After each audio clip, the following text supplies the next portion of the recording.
First off, this video is complementary to my video on how to create a portage plan for your crew. So you'll need to watch that video first so that you can understand how the information in this video relates to portaging. This video is about optional ways to portage equipment. Optional meaning different than the way I explained in the portage plan video.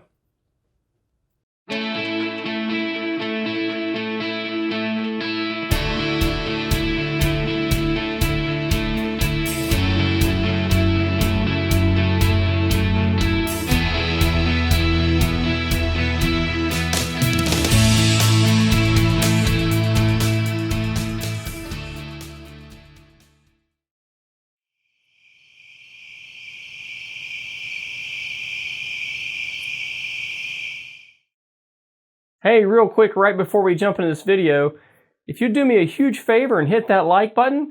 Also, thank you for subscribing to this channel. If you'd like to be notified of future videos, please hit that bell icon. Have a great day and enjoy this video.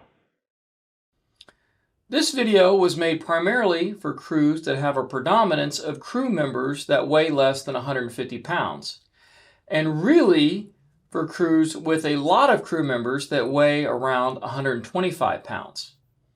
Additionally, these crew members may be less than 5 feet tall. Why are these heights and weights important? Because these participants may, and I stress may, find it more challenging to carry the heavy loads and or carry the canoe safely at Northern Tier. If you're watching this and you fit into this category, well, keep watching. I made this video for you.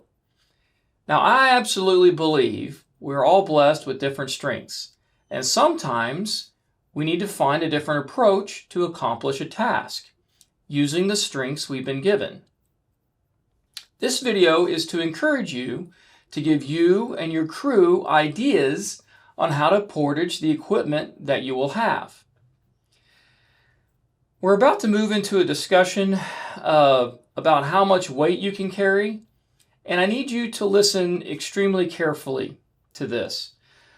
There are two boundaries that I need you to keep in mind. One is not pushing yourself to the breaking point. On the other side is not pushing yourself and realizing you're capable of more than you likely realize.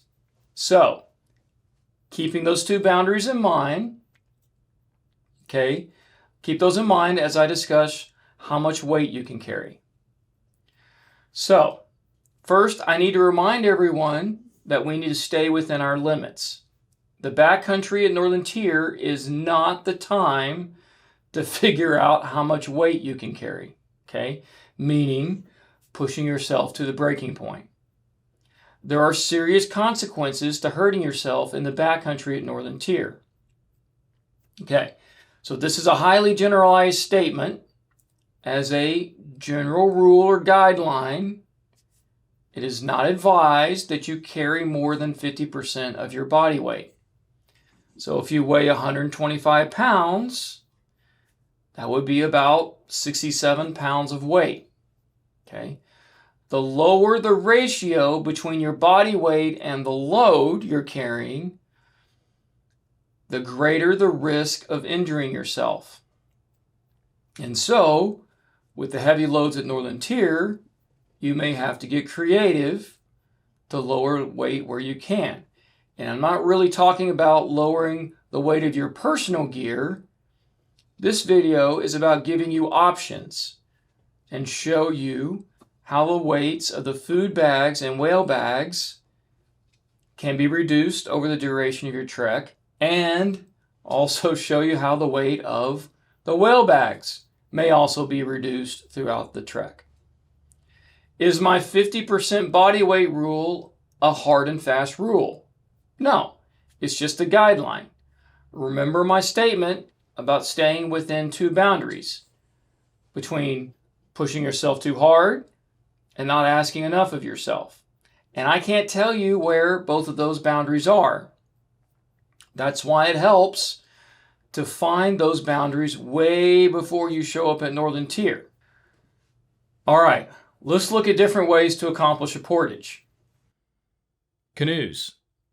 Carrying the canoes comes down to transporting the canoes in such a way that the canoes are not damaged. The Kevlar canoes can be damaged, and the canoes are your only way home. I would recommend that you watch my video on how to portage a canoe by yourself. It really helps the efficiency of the crew's portage if one person can carry a canoe by themselves, even if they may not be able to lift a canoe by themselves. So if you're unable to lift the canoe by yourself, but you can carry a canoe by yourself, then the first alternative method for portaging a canoe is for two people to team lift the canoe as one person would, and then one person will end up carrying the canoe. So how can this be done? Well, it's the same overall function of lifting the canoe out of the water as one person would do it, but this time with two people. To do this, have two people standing on the same side of the canoe. The person carrying the canoe should be forward of the yoke, which is in the middle of the canoe, meaning on the bow side of the yoke, but aft or behind the thwart of the front seat. So the person carrying the canoe is halfway between the yoke and the front thwart. This gives room for this person's head to not bump the thwart when they pick up the canoe. Now the second person is forward of the rear seat but aft of the middle seat. Make sure to allow enough room for the canoe to clear when the canoe is picked up, and it will be a little tight.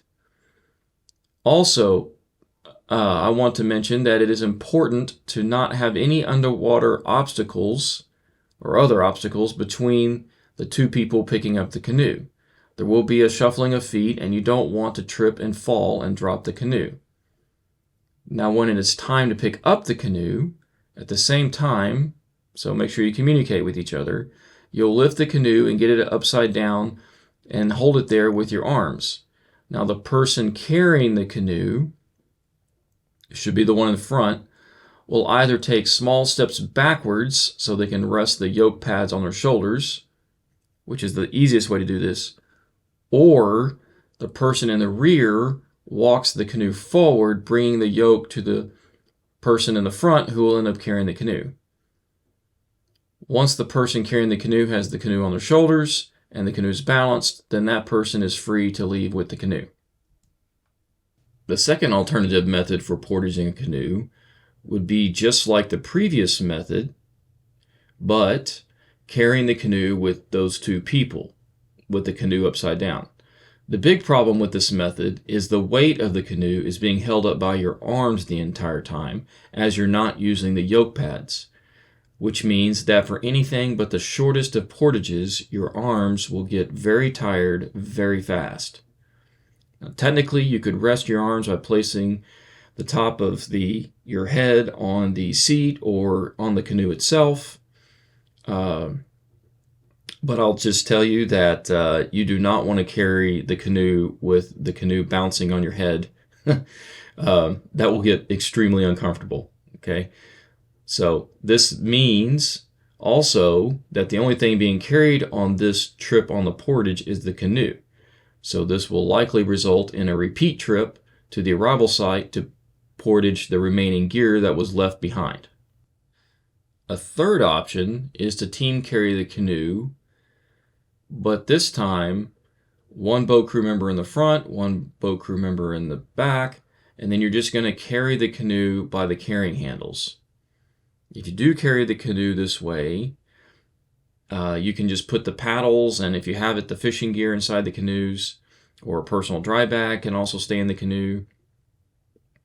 And you've likely already carried a canoe in this way, you just didn't realize it, probably at a summer camp or on a camp out maybe. It also might be an option for one of those participants to carry the kitchen or the interpreter's pack while you're also hand carrying the canoe. I think you'll find that team carrying canoe this way will get tiring, so this is not usually an option for anything but very short portages. But in this option, you can just gently set the canoe down on the ground and take a break for a minute and then carry on with your portage. Do you have narrow shoulders? Well, then adjust the width of the yoke pads to match. Adjust the yoke pad width to rest squarely on your shoulders, not too close to your neck, and obviously not falling off of your shoulders where you're not utilizing the pads at all. Ideally, the pads would transfer the weight of the canoe via the yoke through the pads directly onto your shoulders, not onto your neck, where it can become very uncomfortable to wear the canoe. This is a picture of the underside of the yoke pad. If you'll notice, they have wing nuts. Of course, those wing nuts can be very difficult to loosen, which is fine, but that's why you need to carry a large full-size multi-tool in your crew gear so that you can loosen the wing nuts to be able to adjust the yoke pads to fit the user's shoulders. Food bags. In general, each participant can expect to consume between 1.5 to 2 pounds of food per day. Let's just use 2 pounds per day as a rule for this video. So for a 10-day trek with 9 people, so 8 participants and 1 interpreter, that is 180 pounds of food. And then you can add in toilet paper to that weight as well. Crews are typically issued 1 to 2 food bags depending on several factors. For example, the length of their trip. So let's start off with 2 food bags. So if you take 180 pounds of food and some toilet paper, this equals about 100 pounds per food bag. Now I know some of you watching this video may not weigh much more than 100 pounds. That's okay, keep watching. If at all possible, if your trip is less than 6 days, you would get issued 2 food bags rather than just 1. If you have a trip longer than 6 days, which we're going to focus on in this video, it would be ideal for your crew to have 3 food bags. Now, to get 3 food bags will mean a conversation with Northern Tier and your interpreter. Now, let's hope, and I will assume for this discussion, that you can get 3 food bags. Again, that will depend on Northern Tier and what they have available. For 3 food bags for 10 days of food plus toilet paper, the weight of each food bag will be about 75 pounds. Now, that 25 pounds of weight savings may not sound like much of a difference, but it is. And the other added benefit is there should be plenty of room for toilet paper because your 2 food bags would be full of food. And now you have 3 food bags, so you should have room for all your food plus more room for toilet paper. The big difference with 3 food bags is, as food is consumed at almost 20 pounds per day, the weight of the food bags goes down with every meal. Now, let me walk you through how 200 pounds of food and toilet paper spread out over 3 food bags, so 3 75-pound bags, loses food weight very quickly. Day 1, your departure day. 3 food bags loaded weigh 75 pounds. You will likely have a portage on day 1, so there's no way to get around the 3 food bags weighing 75 pounds. But then let's assume that you don't have any more portages on day 1. Now you're in camp on day 1. And in camp, you will eat dinner, breakfast on day 2, and then distribute lunch for day 2 out into the personal dry bags. By the time you leave camp on day 2, your food bags, the 3 food bags, would have lost 7 pounds each, maybe slightly more with the consumption of toilet paper. So the food bag weight on the portage for day 2 will weigh 68 pounds, which, if you weigh 125 pounds, this is roughly 50% of your body weight. So if you weigh 125 pounds, by the time you step foot on a portage trail for day 2, you're already at my recommended maximum weight of 50% of your body weight. But wait, it gets even better. When you arrive in camp on day 2, your crew will consume another 7 pounds of food and toilet paper before you leave for the trail on day 3. Now your trail weight for the food bags on day 3 will be 61 pounds. And the weight will continue to decrease at 7 pounds of food and toilet paper per food bag per day. But wait, there's even more options. You can minimize the number of portages performed in the first 3 to 4 days by choosing a route that will allow you to do this. If you're leaving out of Ely, you can take a route that keeps you on some of the bigger lakes for these first 3 to 4 days. Then, when your food bag weight is lower, your portages will be much easier. Remember, the weight of the food bags inside the canoe when you're paddling doesn't mean much. Canoes are very efficient at carrying large amounts of weight through the water. It's only harder for you to carry the weight on a portage. And there's still another option. Take a layover day on day 3 or 4. A layover day means a day when you aren't moving camp. So this could be a day of rest, maybe just do some sightseeing, go swimming, maybe do some fishing if you brought fishing gear.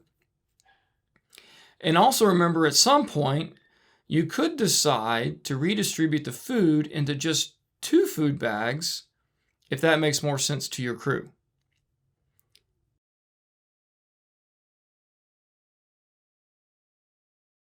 Whale bags carrying the boat crew members' personal gear will weigh about 75 pounds for 3 participants, and around 65 to 70 pounds for 2 boat crew members with the first aid kit and crew gear like the repair kit added to their whale bag.